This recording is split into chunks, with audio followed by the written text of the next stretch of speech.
ഒരു പനീർ ഉണ്ടാക്കാൻ പോകുക. നിങ്ങളും വെച്ചാൽ പനീറൊക്കെ ഇങ്ങനെ ഉണ്ടാക്കാൻ ഞാൻ പറഞ്ഞു തരാം കേട്ടോ.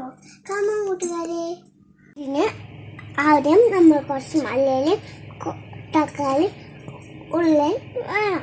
ജീരകം, മുളക് പൊടി, ലേശം ഇഞ്ചി വെളുത്തുള്ളി പേസ്റ്റ്, ഗരം മസാല, കസൂരി മേത്തി. പിന്നെ നമ്മൾ അടുപ്പ് കത്തിച്ച് ഒരു പാനിൽ എണ്ണ ഒഴിക്കുക.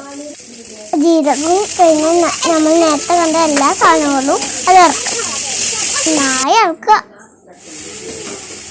പിന്നെ കുറച്ച് അണ്ടിപ്പരിപ്പ് കൂടി ഇരുന്നു കേട്ടോ. ചൂടായതിനു ശേഷം നമ്മൾ മിക്സിയിലിട്ട് നന്നായി അരച്ചെടുക്കുക. പിന്നെ നമ്മൾ പനീരെടുത്ത് കുഞ്ഞു കുഞ്ഞു കഷ്ണങ്ങളാക്കണം. അരച്ച് വെച്ചാൽ നമ്മളെ ചീന്തത്തിക്ക് ഒഴിച്ചിട്ട് ഇത്തിരി പസായ ഉപ്പും ഒക്കെ ഇട്ടെടുക്കുക. അതിനുശേഷം പനീരൂടെ കസൂരി മേറ്റിയിടുക. പനീർ വെന്ത് കഴിഞ്ഞാൽ നമ്മൾ പനീർക്കറി റെഡി.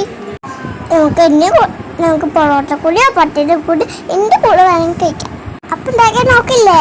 Okay, by.